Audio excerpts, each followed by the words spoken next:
So ముందుగా ఆదాబ్ హైదరాబాద్లో మనం ఆజ్ కీ బాత్తో స్టార్ట్ చేద్దాం. ఆజ్ కీ బాత్ మన ప్రాణమిత్రులు, మన బద్ధ శత్రువులు ఇద్దరూ మనకు గురువులే. ఒకరు పాఠాలు నేర్పుతారు, మరొకరు గుణపాఠాలు నేర్పుతారు. ప్రకృతిలోని పంచభూతాలు మనకు కనిపించి కనిపించిన గురువులే. కానీ ప్రకృతిని ప్రేమిస్తే అది మనకు పాఠాలు నేర్పుతుంది. పంచభూతాలను వంచిస్తే అవి మనకు గుణపాఠాలు నేర్పుతాయి. కానీ ఓ మనిషి, ఓ నగ్న సత్యాన్ని గుర్తుంచుకో. నీ చుట్టూ గురువులు ఉంటారు, గుంట నక్కలు ఉంటాయి. గురువులు నేర్పేది పాఠాలు, గుంట నక్కలు నేర్పేది గుణపాఠాలు. అందుకే ఓ మనిషి, గురువులకు నామం పెట్టకు, గుడిలోని లింగాన్ని దిగమింగకని చెప్పి కనకమామిడి సన్ని గారు పంపించారు. చాలా అద్భుతమైన లైన్స్ పంపించారండి ఆజ్ కీ బాత్లో ఈరోజు. ఇది ఒకసారి మనం ఈ వార్త చూద్దాం. ప్రధాన వార్తగా అన్ని పత్రికల్లో కనబడుస్తుంది ఇది మనకి. శిబు సోరెన్ జార్ఖండ్ ముఖ్యమంత్రిగా 3 సార్లు ముఖ్యమంత్రిగా 8 సార్లు ఎంపీగా పనిచేశారన్న జార్ఖండ్ రాష్ట్ర ఏర్పాటులో అత్యంత కీలకంగా వ్యవహరించిన నేత అనమాట ఆయన. జార్ఖండ్ ప్రత్యేక రాష్ట్రం ఏర్పాటు కోసం ఫైట్ చేసిన వ్యక్తి ఈయన. కన్నుమూశారు. తీవ్ర అనారోగ్యం, కొంత వయసు ప్రభావం కూడా ఆయన పైన ఉంది. సో గిరిజనుల హక్కుల కోసం పోరాడిన నాయకుడు, జార్ఖండ్ ఉద్యమంతో స్వరాష్ట్రం సాధించుకున్న నేత, ప్రజల్లో చిరస్థాయిగా నిలిచిపోయిన గిరిజన నాయకుడు. మూత్రపిండాల సమస్యతో బాధపడుతూ మృతి. ఎక్స్ వేదికగా వెల్లడించిన జార్ఖండ్ సీఎం హేమంత్. సంతాప ప్రకటించిన రాష్ట్రపతి ముర్ము, ప్రధాని మోడీ. తెలంగాణ ఏర్పాట్లో ఆయన తోడ్పాటు మరోలేనిది. శిబు సోరెన్ మృతికి మాజీ సీఎం కేసీఆర్ సంతాపం. మన ప్రియతమ నేత దిశోమ్ గురూజీ మనల్ని విడిచి వెళ్ళిపోయారు. నాకు సర్వం కోల్పోయినట్టుగా ఉంది అని హేమంత్ సోరెన్ ఉద్వేగపూరితంగా ఎక్స్ వేదికగా వెల్లడించారు. ప్రస్తుతం బీహార్లో రామ్గఢ్ జిల్లాలో శిబు సోరెన్ జన్మించారు. ఆయన సతీమణి పేరు రూపీ సోరెన్. ఆయన 4 సంతానం, 3 కుమారులు, హేమంత్, బసంత్, దుర్గా సోరెన్. కుమార్తె పేరు అంజలి. 2009లో దుర్గా సోరెన్ మృతి చెందారు. బసంత్ ఎమ్మెల్యేగా కొనసాగుతున్నారు. సంతాల్ కమ్యూనిటీకి చెందిన శిబు సోరెన్ వామపక్ష నేత ఏకే రాయ్, కుర్మీ మహాతో, బినోద్ బిహారీ మహాతోతో కలిసి 1972లో జార్ఖండ్ ముక్తి మోర్చాను ఏర్పాటు చేశారు. ఆ తర్వాత ప్రత్యేక రాష్ట్రం కోసం చేసిన పోరాటంలో కీలక నేతగా ఎదిగారు. ఆ పోరాట ఫలితంగా 2000 సంవత్సరంలో జార్ఖండ్ రాష్ట్రంగా ఏర్పడింది. 2005లో ఆయన తొలిసారి సీఎం అయ్యారు. ఆయన 3 సార్లు ముఖ్యమంత్రిగా బాధ్యతలు స్వీకరించినప్పటికీ ఒక్కసారి కూడా పూర్తికాలం పదవి నిర్వహించలేకపోయారు. 2004లో అప్పటి ప్రధాని మన్మోహన్ సింగ్ క్యాబినెట్లో మంత్రిగా స్వీకరించినా అక్కడ అదే పరిస్థితి. 1974 నాటి కేసు కారణంగా రాజీనామా చేయాల్సి వచ్చింది. తన మాజీ కార్యదర్శి హత్య కేసులో దోషిగా తేలడంతో మరోసారి కేంద్ర మంత్రి పదవి కోల్పోయారు. ఓ హత్య కేసులో కేంద్ర మంత్రి దోషిగా తేలటం అదే తొలిసారి. అయితే ఢిల్లీ హైకోర్టు తర్వాత ఆయన నిర్దోషిగా తేల్చింది. శిబు సోరెన్కు 4 దశాబ్దాల సుదీర్ఘ రాజకీయ చరిత్ర ఉంది. ఆయన 8 సార్లు లోక్సభ, 2 సార్లు రాజ్యసభకు ప్రాతినిధ్యం వహించారు. ఆయన మృతి పట్ల పలువురు సంతాపం తెలిపారు. గిరిజన పేదలు, అణగారిన వర్గాల సాధికారత కల్పించడం కోసం కృషి చేశారు. ఆయన మరణం బాధాకరం. ఇప్పుడు ఆయన కుటుంబం, అభిమానుల గురించే నా ఆలోచన అంతా. ఇప్పటికే హేమంత్ సోరెన్జీతో మాట్లాడాను, ఓం శాంతి అని మోడీ ఎక్స్ వేదికగా వెల్లడించారు. సో ఆయన మూత్రపిండాల సమస్యతో బాధపడుతున్నాడు. దాదాపుగా 1 రోజులుగా లైఫ్ సపోర్ట్ సిస్టంతో ఉన్నారంటే అండి ఈయన. శిబు సోరెన్ మృతితో గిరిజనుల గొంతు వినిపించే జార్ఖండ్ ప్రత్యేక రాష్ట్రం ఏర్పాటుకు దారితీసిన ఓ రాజకీయ శకం ముగిసింది. శిబు అంటే డిషోమ్ గురు దేశ నాయకుడిగా విస్తృతంగా ప్రసిద్ధి చెందారు. గిరిజనుల హక్కుల కోసం నిరంతరాయంగా పోరాడిన నేతగా ఆయన గుర్తింపు పొందారు. అలాగే ప్రాంతీయ, జాతీయ రాజకీయాల్లో కూడా కీలక పాత్ర పోషించారు. 1973లో ట్రేడ్ యూనియన్ నాయకుడు ఏకే రారు, బీహార్ మహతాలతో కలిసి శిబు సోరెన్ జార్ఖండ్ ముక్తి మోర్చా అంటే జేఎంఎం పార్టీ స్థాపించారు. ఆయన నాయకత్వంలో గిరిజన రాష్ట్రం కోసం, జార్ఖండ్ కోసం జేఎంఎం పార్టీ ప్రధాన శక్తిగా ఎదిగింది. ప్రత్యేక రాష్ట్రం కోసం ఛోటానాగ్పూర్, సంతల్, పరగణ ప్రాంతాల్లో ఈ పార్టీ బలమైన మద్దతు కూడగట్టుకుంది. ప్రత్యేక రాష్ట్రం కోసం పోరాడి వారి కలలను సాకారం చేసుకున్నారు. వీరి ఆధ్వర్యంలో దశాబ్దాల తరబడి సాగించిన ఆందోళన తర్వాత నవంబర్ 15, 2000 సంవత్సరంలో జార్ఖండ్ ప్రత్యేక రాష్ట్రంగా ఏర్పడింది. శిబు రాజకీయ జీవితం 1980లోనే మొదలైంది. 1980లో 7వ లోక్సభ ఎన్నికల్లో దుమ్కా స్థానం నుంచి ఆయన పోటీ చేసి గెలిచారు. ఈ స్థానం నుంచి పలుమార్లు గెలిచారు. ఆయన 2020లో రాజ్యసభ ఎంపీగా కూడా పనిచేశారు. 3 సార్లు ముఖ్యమంత్రి గెలిచారు, కానీ ఒక్కసారి కూడా పూర్తిగా అది పూర్తి చేయలేదంటండి. మార్చి 2005 ఆగస్టు 27, 2008, జనవరి 12, 2009 వరకు, డిసెంబర్ 30 నుంచి 2009 మే 2010 వరకు ఆయన సీఎంగా ఉన్నారు. యూపీఏ 1 హయాంలో 2004, 2006 మధ్య 3 సార్లు కేంద్ర బొగ్గు మంత్రిత్వ శాఖ పనిచేశారు. పాపం ఈయన 3 సార్లు ముఖ్యమంత్రి అయ్యారు, కానీ ఒక్కసారి కూడా పూర్తి స్థాయిలో ఆ ముఖ్యమంత్రి పదవిని ఆయన కంప్లీట్ చేయలేకపోయారు. కానీ జార్ఖండ్ రాష్ట్ర ఏర్పాటు కోసం కానీ, గిరిజనుల గొంతును చట్టసభల్లో వినిపించడం కోసం కానీ, ఇలాంటి వాటిల్లో ఆయనని ఖచ్చితంగా ప్రజలు మర్చిపోలేరు. జార్ఖండ్ రాష్ట్రం ఏర్పడటం కోసమే కాకుండా తెలంగాణ రాష్ట్ర ఏర్పాటులో కూడా ఆయన ఎంతో కీలకంగా, అనుకూలంగా వ్యవహరించిన గొప్ప వ్యక్తి అనమాట. ఆయన చనిపోవటం నిజంగా గిరిజనులకి, జార్ఖండ్ ప్రజలకి తీరని లోటుగానే చెప్పాలి. రైట్, దీని గురించి ప్రధానంగా మాట్లాడాలి మనం. ఎందుకంటే మొత్తం ప్రధానంగా నిన్నటి నుంచి మొత్తం టాపిక్ దీని చుట్టూ తిరుగుతుంది. కాళేశ్వరం కమిషన్ నివేదిక 60 పేజీలతో ఒక నివేదిక సమర్పించారు. ఆ నివేదిక కూడా ఉంది, ఒకసారి చూద్దాం. ఆ నివేదిక కూడా ఉంది. ఆ నివేదిక గురించి కూడా మనం ఒకసారి చూసి డీటెయిల్గా మాట్లాడదాం. సో మొత్తం మీద ఆ నివేదిక తేల్చింది ఏంటంటే, దాంట్లో 60 పేజీలతో తేల్చిన అంశం ఏంటంటే, దీనికి కర్త కర్మ క్రియ పూర్తిగా కేసీఆరే బాధ్యులు. ఆయన దీన్ని ఒక ముఖ్యమంత్రిలా కాకుండా ఒక ఇంజనీర్ లాగా చేశారు. ఒక ఇంజనీర్ ఎలా అయితే ప్రతి అంశంలో, ప్రతి విషయంలో, ప్రతి చోట కలగజేసుకుంటారో, అలాగే కేసీఆర్ దీన్ని పూర్తి బాధ్యత వహించారు. తమ్మిడి హట్ వద్ద నీటి లభ్యత లేదని చెప్పి దాన్ని ఇక్కడికి మేడిగడ్డ వద్దకు మార్చి మొత్తం డిజైన్ని మార్చేసింది, మొత్తం వ్యవస్థని మార్చేసింది కేసీఆర్ అని చెప్పి దీంట్లో పొందుపరిచారు. ముందు మనం దీంట్లో 2 టాపిక్స్ గురించి మాట్లాడుకోవాలండి. మొదటి టాపిక్ వచ్చేసి కాళేశ్వరం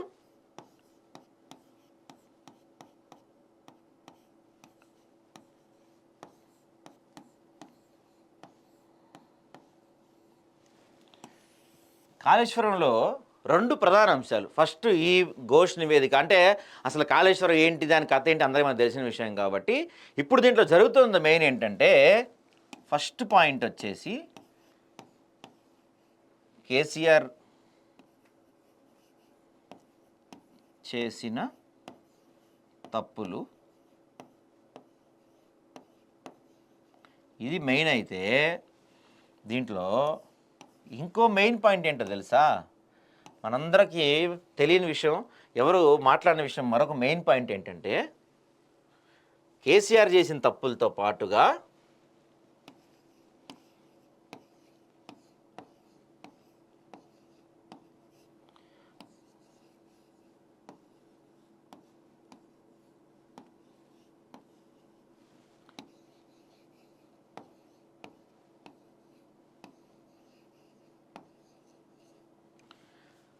ఇది మెయిన్ పాయింట్ అండి.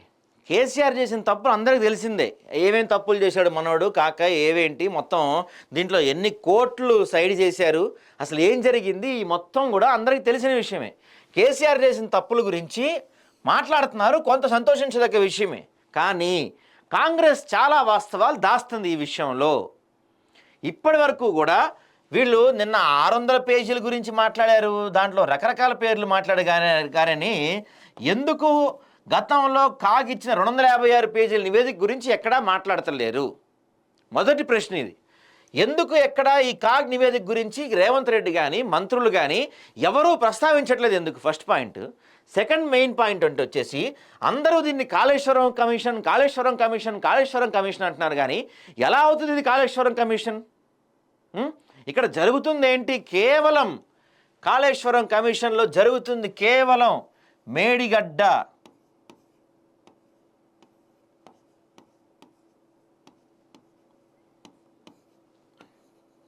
సుందిళ్ళ,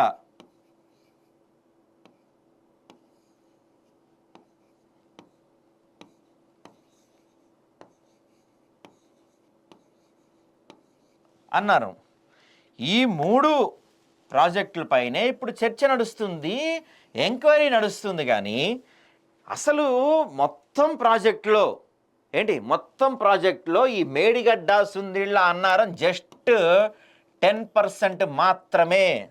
మొత్తం కాళేశ్వరం ప్రాజెక్టులో ఇది జస్ట్ 10% మాత్రమే. చాలాసార్లు కేసీఆర్ అన్నాడు, బీఆర్ఎస్ వాళ్ళు అన్నారు, అరే బాబు అది పెద్ద కాళేశ్వరం అంటే పెద్ద కథరా, దాంట్లో కొన్ని వందల పంప్ హౌసులు, బ్యారేజీలు, కథలు చాలా ఉన్నాయి, మీరు వీటి గురించే మాట్లాడుతున్నారంటున్నారు. కానీ మీకు అర్థం కావట్లా. మీరు దీంట్లో జరిగిన 100% అవినీతి గురించి మాట్లాడకుండా కేవలం మేడిగడ్డ, సుందిళ్ళ, అన్నారం గురించి మాత్రమే మాట్లాడుతున్నారు. తమిళిహట్టి వద్ద నీటి లభ్యత ఉన్నప్పటికీ కూడా ఈ మొత్తం ప్రాజెక్ట్ని ఎందుకు మీరు మేడిగడ్డకు మార్చారనే అంశం గురించి మాట్లాడుతున్నారు. ఈ మూడిట్లో జరిగిన వాటి గురించి మాట్లాడుతున్నారు కానీ మొత్తం కాళేశ్వరం ప్రాజెక్టు పైన ఎందుకు విచారం జరపట్లేదు మీరు కాంగ్రెస్ పార్టీ?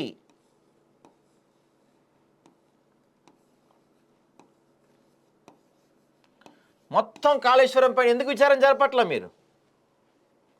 మొత్తం కాళేశ్వరం పైన అసలు ఎవరు మాట్లాడతలేరు. కాగ్ ఇచ్చింది 256 పేజీల నివేదిక కాగ్ సమర్పించింది. దాంట్లో అసలు ఏం జరిగింది ఏంటి మొత్తం detailed para pin to pin రాసింది. దాని గురించి మాట్లాడతలేరు మీరు. మొత్తం దీంట్లో కట్టిన ఈ ప్రాజెక్టులో కట్టిన అన్నీ మొత్తం తప్పుల తడక, డిజైన్ల లోపం. ఒక మల్లన్న సాగర్ కావచ్చు, ఒక మేడిగడ్డ, సుందిళ్ళ, అన్నారం, మన ఎల్లంపల్లి, మొత్తం అన్ని డిజైన్ లోపాలు అన్నీ కూడా వేస్ట్. మల్లన్న సాగర్ ఒకటి దాదాపుగా 6,000 కోట్లతో కట్టారు. మల్లన్న సాగర్ ఒక్క మల్లన్న సాగరే. దానికి కూడా ఎన్డీఎస్ఏ రిపోర్ట్ పక్కన పెట్టేశారు. నేషనల్ డ్యామ్ సేఫ్టీ అథారిటీ ఇచ్చిన రిపోర్ట్ పక్కన పెట్టేశారు. అది భూకంపాల జోన్లో ఉందని చెప్పి ఇచ్చిన రిపోర్ట్ని పక్కన పెట్టేశారు. అసలు ఈ ప్రాజెక్ట్ మొత్తం పనికిరాని ప్రాజెక్టులు అనుకున్నప్పుడు మరి ఈ ప్రాజెక్ట్ మొత్తానికి సిడబ్ల్యూసి అప్రూవల్ ఎలా ఇచ్చింది? మన రాష్ట్రంలో, మన దేశంలో ఏ ప్రాజెక్టు కట్టుకోవాలన్నా సిడబ్ల్యూసి అప్రూవల్ కంపల్సరీ కావాలి. కేంద్ర జలవనరుల శాఖ అప్రూవల్ కంపల్సరీ కావాలి. నేషనల్ ట్రిబ్యునల్ అప్రూవల్ కంపల్సరీ కావాలి. అసలు ఈ ప్రాజెక్ట్ మొత్తం ఒక పనికిమాలిన ప్రాజెక్ట్ అయినప్పుడు ఎన్డీఎస్ఏ అప్రూవల్ ఎలా ఇచ్చింది దీనికి? సిడబ్ల్యూసి అప్రూవల్ ఎలా ఇచ్చింది దీనికి? చెప్పండి. కేంద్ర జలవనరుల శాఖ అప్రూవల్ ఎలా ఇచ్చింది దీనికి? వీళ్ళందరూ కూడా కలిసి చేసిన కుట్ర ఇది. కాంగ్రెస్ పార్టీ ఈ అంశాల గురించి ఎందుకు మాట్లాడతలేరు? అసలు మేడిగడ్డ, సుందిళ్ళ, అన్నారం దగ్గర పగుళ్ళు రాకముందే అన్నిటికన్నా ముందుగా కన్నెపల్లి పంప్ హౌస్ దగ్గర బాహుబలి మోటార్లు మునిగిపోయినాయి. మెగావాడు ప్రాజెక్ట్ అది, మెగావాడు పెట్టిన మోటార్లు అవి మునిగిపోయిన వాటి గురించి ఇంతవరకు ఎవడు మాట్లాడతలేడు. ఒక్క ఛానల్ మాట్లాడదు, ఒక పత్రిక మాట్లాడదు, ఒక రాజకీయ నాయకులు మాట్లాడరు. ఎందుకంటే మెగా కృష్ణ అటువంటి ప్రతి వాళ్ళకి చుట్టం కాబట్టి, ప్రతి వాళ్ళు డబ్బులు ఇస్తారు కాబట్టి, మనోడు అందరిళ్ళకి బ్యాగులు పంపిస్తాడు కాబట్టి. అసలు జరిగిన ప్రాజెక్టులో తప్పులు మొత్తం పక్కన పెట్టేసి ఓన్లీ మేడిగడ్డ, సుందిళ్ళ, అన్నారం గురించి మాత్రమే చర్చ పెట్టి 100% మేము చర్చించేసాం, 100% దీని గురించి మేము కనిపెట్టేశాం, ఇంకేముంది ఇంత అంత అని చెప్తున్నారు. కానీ మీరు కొండను తవ్వి ఎలకని మాత్రమే పట్టుకున్నారు. కొండను తవ్వి మీరు పట్టుకుంది ఎలకని మాత్రమే. కొండ ఇంకా అలానే ఉంది. పూర్తి కాళేశ్వరం పైన ఎంక్వైరీ వేయండి. పూర్తి కాళేశ్వరం ప్రాజెక్టు పైన ఎంక్వైరీ వేయండి. దీంట్లో వాళ్ళే చెప్పారు, దీంట్లో కాళేశ్వరం అంటే ఎన్నో ఎత్తిపోతల పథకాలు, ఎన్నో డ్యాములు, బరాజులు, ఇరిగేషన్లు, లిఫ్ట్ ఇరిగేషన్లు, మోటార్లు, బాహుబలి మోటార్లు, పంప్ హౌసులు, కెనాల్స్ చాలా ఉన్నాయి కథ కాళేశ్వరంలో. వీటన్నిటి గురించి ఎంక్వైరీ చేయండి. అవి ఎలా కేటాయింపులు జరిగినాయి, టెండర్లు ఎలా ఇచ్చారు, దానికి ఫినాన్స్ పర్మిషన్స్ ఎవరిచ్చారు, డబ్బులు ఎక్కడి నుంచి వచ్చినాయి, క్యాబినెట్ అప్రూవల్ లేకుండా 100 కోట్లు ఎవరిచ్చారు, ఎక్కడి నుంచి వచ్చినాయి, మొత్తం మీరు విచారణ చేస్తే కదా తెలిసేది. ఏమీ చేయకుండా ఒక కమిటీ వేసి జస్ట్ మేడిగడ్డ, అన్నారం, సుందిళ్ళ గురించి మాత్రమే విచారణ చేసి ఇంకేముంది మేము కాళేశ్వరం గురించి మొత్తం చేసి చేతులు దులిపేసుకుంటే కాంగ్రెస్ వాళ్ళు కేసీఆర్ చేసిన తప్పులో మీరు కూడా భాగస్వాములు అవుతారు. ఈరోజు తెలంగాణలో ఉన్న ప్రతి ఒక్కడిపైన కొన్ని 100 కోట్ల వడ్డీ పడుతుందంటే దానికి కేసీఆర్ చేసిన తప్పు కారణం. మీరు కూడా దాన్ని జస్ట్ పైపైన దానికి పౌడర్ పోస్తున్నారంతే, డీప్గా రూట్స్లోకి వెళ్ళి విచారం చేయట్లే. మీరు కూడా పైపైన నటిస్తున్నారు, పైపైన ఎంక్వైరీ చేస్తున్నారు. 60 పేజీల కాళేశ్వరం కమిషన్ రిపోర్ట్లో ఏముంది? జస్ట్ మేడిగడ్డ, అన్నారం, సుందిళ్ళ గురించి మాత్రమే ఉంది. 256 పేజీల కాగ్ రిపోర్ట్ తీసి చూడండి. కాగ్ రిపోర్ట్లో మొత్తం దీని గురించి, దాంట్లో ఉన్న ప్రతి బొక్క గురించి, అసలు ఈ ప్రాజెక్టు పనికి రాదు, ఇంత పెద్ద లిఫ్ట్ ఇరిగేషన్ ప్రాజెక్ట్ అసలు వర్కౌట్ కాదని చెప్పి కాగ్ రిపోర్ట్లో రాసింది. దాన్ని ఎవడ పట్టించుకోవట్లేదు. అంతా కూడా పొలిటికల్ డ్రామా నడుస్తుంది. నాకు అనిపిస్తుంది ఇదంతా కూడా ఒక పొలిటికల్ డ్రామా. ఏదో ఒక అంశం గురించి తెరపైకి తెస్తున్నారు. ఇప్పుడు ఈ బీసీల రిజర్వేషన్ అంశం ఉంది కదా, 42% రిజర్వేషన్ అంశం, ఆ అంశాన్ని పక్కదారి పట్టిస్తానికి, దాని నుంచి జనాలను డైవర్ట్ చేస్తానికి మీరు చెప్పిన రాజీవ్ యువశక్తి ఉంది కదా, ఈ రాజీవ్ యువశక్తి అది అటే పోయింది కదా, రాజీవ్ యువశక్తి ఇట్లాంటివన్నీ అటే పోయినాయి కదా. వీటన్నిటిని డైవర్ట్ చేయాలంటే ఏదో ఒక బూచీ కావాలి. ఆ బూచే కాళేశ్వరం బూచీ. ప్రతిసారి మీరు ఒక డైవర్షన్ కోసం కాళేశ్వరంలో జరిగిన దాన్ని ఆడుకుంటున్నారు, వాడుకుంటున్నారు తప్పించి నిజంగా కాళేశ్వరంలో జరిగిన 100కి 100% మీరు వెలికి తీసి దమ్ముందా అంటే లేదనే చెప్పాలి. ఎందుకంటే ఇప్పటికి 2 ఏళ్ళు అయిపోయింది. జస్ట్ మీరు ఊరికే మేనమేషాలు లెక్కిస్తున్నారు తప్పించి నాకైతే 100% మీరు చేస్తున్నట్టు ఏం కనపడుతుంది. ఇక్కడ వీళ్ళు రాశారు అసలు కేసీఆర్ ఏమేమి తప్పులు చేశాడని చెప్పి డీటెయిల్డ్గా. కేసీఆర్ ఏమేమి తప్పులు చేశాడంటే ప్రాజెక్ట్ అంచనాలు ఇష్టారీతను పెంచేశాడు, కాంట్రాక్ట్ నిబంధనలు మార్చారు, సమీక్షల్లో ఫైనాన్షియల్ గ్యారంటీలు తీసుకున్న నిర్ణయాలు, మేడిగడ్డ అన్నారం సుందెల దగ్గర బ్యారేజీలు, తమ్మిడిహట్టి దగ్గర నీటి లభ్యత లేదంటూ ప్రాజెక్ట్ సైట్ మార్చడంలో నిజాయితీ లేదు, 3 బ్యారేజ్ నిర్మాణానికి క్యాబినెట్ ఆమోదం తీసుకోలేదు, క్యాబినెట్ అనుమతి లేకుండా 2016లో జీవో 231, 232, 233 జారీ చేశారు. వ్యాప్కోస్ తుది డిపిఆర్ రాకుండానే కాళేశ్వరానికి 71,436 కోట్ల ఖర్చు అంటూ ప్రధాని కేసీఆర్ లేఖ రాశారు. ప్రధానికి రాసిన లేఖలో అంచనాలను కూడా కేసీఆర్ రూపొందిన తెలుస్తుందన్న కమిషన్. ప్లానింగ్, నిర్మాణం, ఆపరేషన్ నిర్వహణ లోపాలకు కారణం. ప్రత్యక్ష పరోక్ష ఆదేశాల వల్లే 3 బ్యారేజీల్లో లోపాలు. నిపుణుల కమిటీ నివేదికను పట్టించుకోకపోవటం. సమీక్షల్లో ఫైనాన్షియల్ గ్యారంటీలపై తీసుకున్న నిర్ణయాలు. మేడిగడ్డ అన్నారం సుందెల దగ్గర బ్యారేజీలు కట్టాలన్నది పూర్తిగా కేసీఆర్ వ్యక్తిగత నిర్ణయం. బ్యారేజీల విషయంలో ప్రభుత్వం ఎలాంటి నిర్ణయం తీసుకోలేదు. ఇవి ప్రధానంగా వీళ్ళు చర్చించిన అంశాలన్నమాట ఈ 60 పేజీల నివేదికలో. డీటెయిల్గా చూస్తే మనం దీని గురించి సరే ఇప్పుడు కాంగ్రెస్ పార్టీ వాళ్ళు దీన్ని పక్కదోవ పట్టిస్తున్నారా, ఈ మిగతావి సైడ్ చేస్తున్నారా అనే వాటి గురించి కూడా మాట్లాడదాం. కానీ ముందైతే అసలు మనోడు కేసీఆర్ ఏం చేసిండు, కథ ఏంది మొత్తం ఒకసారి చూద్దాం. ఊరు మార్చి, పేరు మార్చి, అంచనాలు మార్చి, అవినీతి అక్రమాల పునాదులతో నిర్మించిన కాళేశ్వరం ప్రాజెక్టు కూలిపోయిందని, ఆ విషయాలను జస్టిస్ పిసి ఘోష్ కమిషన్ తన నివేదికలో స్పష్టంగా వివరించిందని ముఖ్యమంత్రి రేవంత్ రెడ్డి వ్యాఖ్యానించారు. ఇందులో ప్రజాప్రతినిధులు, ఐపీఎస్ అధికారులు, ఇంజనీరింగ్ నిపుణులు, నిర్మాణ సంస్థల గురించి చాలా విశ్లేషణాత్మకంగా పేర్కొందని తెలిపారు. ఈ నివేదికను కేబినెట్లో ఆమోదించామని, రాబోయే రోజుల్లో శాసనసభలో ప్రవేశపెట్టి అన్ని రాజకీయ పార్టీల నాయకులకు వారి అభిప్రాయాన్ని చెప్పే అవకాశాన్ని కల్పిస్తామని చెప్పారు. ప్రతిపక్ష నేత కేసీఆర్, ఆనాటి సాగునీటి పారుదల శాఖ మంత్రులు, అప్పటి ఇతర మంత్రులంతా వాళ్ళ అభిప్రాయాలు చెప్పవచ్చని స్పష్టం చేశారు. శాసనసభలో, మండలిలో ప్రజాప్రతినిధులు ఒకే అవగాహన తెచ్చుకోవడానికి అవకాశం ఉంటుందన్నారు. కాళేశ్వరం ప్రాజెక్టుపై జస్టిస్ పిసి ఘోష్ ఇచ్చిన నివేదికను త్వరలోనే అసెంబ్లీలో ప్రవేశపెట్టి అందరి అభిప్రాయాలను పరిగణలోకి తీసుకుంటామని చెప్పారు. ఆ తర్వాత సిఫార్సుల అమలుకు ప్రభుత్వం ఒక కార్యాచరణ ప్రణాళికతో ముందుకెళ్తుందన్నారు. ఇందులో ఎలాంటి శషబిషలు, రాజకీయ కక్షలకు తావులేదని, పూర్తి ఇండిపెండెంట్ జ్యుడిషియల్ కమిషన్ చేసిన సూచనలను వీళ్ళు ఫాలో చేస్తామని చెప్తున్నారు. ఉమ్మడి రాష్ట్రం సీఎంగా వైఎస్ ఉన్నప్పుడు తుమ్మిడిహట్టి ప్రాజెక్టు రూపొందించారని, తెలంగాణ ఏర్పాటైన తర్వాత ప్రాజెక్టుల రీడిజైనింగ్ పేరు అప్పటి సీఎం కేసీఆర్ తమ్మిడిహట్టి నుంచి మార్చి మేడిగడ్డ, సుందిళ్ళ, అన్నారం వద్ద బ్యారేజీలు నిర్మించాలని నిర్ణయించారని సీఎం వివరించారు. 2015-16లో మొదలుపెట్టిన పనులను 2018-19లో పూర్తి చేశారని, కానీ 3 ఏళ్లలోపే అంటే 2023 అక్టోబర్లో మేడిగడ్డ బ్యారేజ్ కుంగిపోయిందని అన్నారు. అన్నారం, సుందిళ్ళ బ్యారేజీలకు పగుళ్ళు వచ్చాయని వివరించారు. ప్రాజెక్టు ప్రమాదంలో పడ్డాయని అప్పట్లో సాంకేతిక నిపుణులు, ఎన్డీఎస్ఏ సహా కేంద్ర ప్రభుత్వ రంగ సంస్థలు గుర్తించి విచారణ జరిపాయని గుర్తు చేశారు. ప్రణాళిక, నిర్మాణం, నిర్వహణలో లోపాలని తేల్చారు. దీనిపై పూర్తిస్థాయి విచారణ జరపాలంటూ కేసీఆర్ సీఎంగా ఉన్నప్పుడే ఎన్డీఎస్ఏ వంటి సంస్థలు నివేదిక ఇచ్చాయని వెల్లడించారు. అప్పట్లోనే తాము ప్రాజెక్టులో అవినీతి, అశ్రిత పక్షపాతం, నిర్లక్ష్యం ఉన్నాయని తాము అధికారంలోకి రాగానే విచారణ జరిపిస్తామని చెప్పామన్నారు. అన్నట్లే అధికారంలోకి వచ్చిన తర్వాత జస్టిస్ పిసి ఘోష్తో న్యాయ కమిషన్ ఏర్పాటు చేశామని చెప్పారు. జస్టిస్ పిసి ఘోష్ దేశంలోనే గొప్ప న్యాయ నిపుణులు అన్నారు. దాదాపు 16 నెలల పాటు విచారణ జరిపి ఆనాటి ముఖ్యమంత్రి, మంత్రులు, ఐఏఎస్లు, ఇంజనీరింగ్ అధికారులు, నిర్మాణ సంస్థలు, ప్రజా సంఘాలు, పాత్రికేయులను విచారించాలని గుర్తు చేశారు. కేసీఆర్, హరీష్ రావు, ఈటెల రాజేందర్కు నోటీసు ఇచ్చి ప్రశ్నించిందని, వారి వివరణలకు సమయం కూడా ఇచ్చిందని వివరించారు. వారిచ్చిన వివరాలన్నింటినీ కమిషన్ విశ్లేషించి 665 పేజీలతో సుదీర్ఘ నివేదికను ప్రభుత్వానికి అందేశారని తెలియజేశారు. అది సో దీన్ని ఇప్పుడు ఎలాగో బీఆర్ఎస్ వాళ్ళు తప్పుపడతారో అది వేరే విషయం అనుకోండి. దీంట్లో